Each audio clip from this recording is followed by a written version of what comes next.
ಪ್ರಧಾನಿ ಮೋದಿ ಬಂದು ಹೇಳಿದ್ರು, ಬ್ರಹ್ಮ ಬಂದು ಹೇಳಿದ್ರು, ಚುನಾವಣೆಯಿಂದ ಹಿಂದೆ ಸರಿಯುವ ಪ್ರಶ್ನೆಯೇ ಇಲ್ಲ ಎಂಬುದನ್ನ ಮಾಜಿ ಸಚಿವ ಕೆಎಸ್ ಈಶ್ವರಪ್ಪ ಸ್ಪಷ್ಟಪಡಿಸಿದ್ದಾರೆ.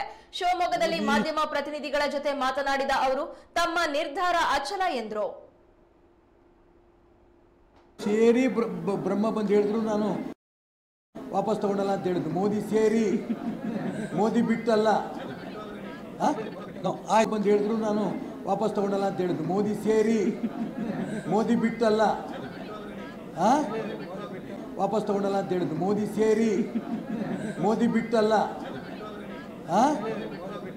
ಆಯ್ತು ಅದು ತಿದ್ಕೊಳ್ಳಿ. ಆಗ ನನಗೆ ಗೊತ್ತಿಲ್ಲ ಆ ಥರ ಹೇಳಿದರೆ. ಮೋದಿ ಸೇರಿ ಬ್ರಹ್ಮ ಬಂದು ಯಾರು ಹೇಳಿದ್ರು ಕೂಡ ನಾ ಚುನಾವಣೆ ನಿಲ್ಲನೇ, ಇದರಲ್ಲೇ ಹಿಂದೆ ಮುಂದೆ ಇಲ್ಲ. ಇಷ್ಟೊಂದು ಜನ ನಾನು ನಂಬ್ಕೊಂಡು ಇಡೀ ಜಿಲ್ಲೆಯಲ್ಲಿ ಇವ್ರು ನಿಲ್ತಾರೆ ಅಂತ ಬಂದಿದ್ದಾರೆ. ಇನ್ನು ಇಷ್ಟೊಂದು ಜನ ಇನ್ನೂ ನಾಮಪತ್ರ ಸಲ್ಲಿಸತ್ತ ನೋಡ್ಬಂತ್ರಿ ಅದು ಹೆಂಗಿರುತ್ತೆ ಅಂತ. ಅವರೆಲ್ರಿಗೂ ದ್ರೋಹ ಮಾಡಲ ನಾನು. ಅಣ್ಣ ನೀವು ವಾಪಸ್ ಹೋದ್ರೆ ನಮ್ಮ ಕತೆ ಏನು ಕೇಳ್ತಿದ್ದಾರೆ. ನಾನು ವಾಪಸ್ ಹೋಗೋಂಥ ಪರಿಸ್ಥಿತಿಗೆ ಚುನಾವಣೆ ಬ್ಲ್ಯಾಕ್ ಮೇಲ್ಗೆ ಅಲ್ಲ, ರಾಜ್ಯದಲ್ಲಿ BJPಯ ಪರಿಸ್ಥಿತಿ ಸುಧಾರಿಸ್ಬೇಕು. ಇಡೀ ರಾಜ್ಯದಲ್ಲಿರೋಂಥ ನೋವು ಅನುಭವಿಸ್ತಿರೋಂಥ ಕಾರ್ಯಕರ್ತರಿಗೆ ನ್ಯಾಯ ಸಿಗಬೇಕು.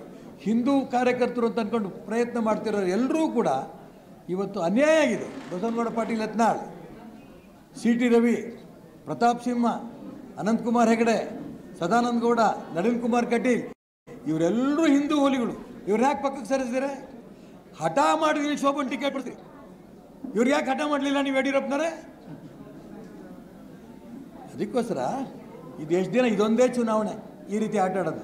ಮುಂದಿನ ಚುನಾವಣೆ ಈ ಲೋಕಸಭೆ ಚುನಾವಣೆ ಮುಗೀತಿದ್ದಂಗೆ ರಾಘವೇಂದ್ರ ಸೋಲ್ತಾನೆ, ವಿಜೇಂದ್ರ ಅಧ್ಯಕ್ಷ ಸ್ಥಾನ ಕಳ್ಕೋತಾರೆ.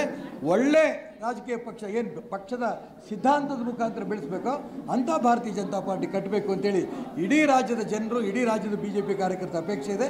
ಅದು ಯಶಸ್ವಿಯಾಗಿ ಮಾಡ್ತೀನಿ. ಮೊದಲನೇದಾಗಿ ಅಗ್ರಗಣ್ಯನಾಗಿ ನಾನು ನಿಲ್ತಾ ಇದ್ದೀನಿ ಅಂತ ಹೆಮ್ಮೆಯಿಂದ ಹೇಳ್ತೇನೆ. ಹೇಳಿದ್ದು ಮೋದಿ ಸೇರಿ ಮೋದಿ ಬಿಟ್ಟಲ್ಲ, ಆಯ್ತು ಅದು ತಿದ್ಕೊಳ್ಳಿ. ಆಗ ನನಗೆ ಗೊತ್ತಿಲ್ಲ ಆ ಥರ ಹೇಳಿದರೆ.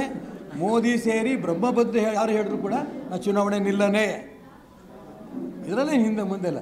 ಇಷ್ಟೊಂದು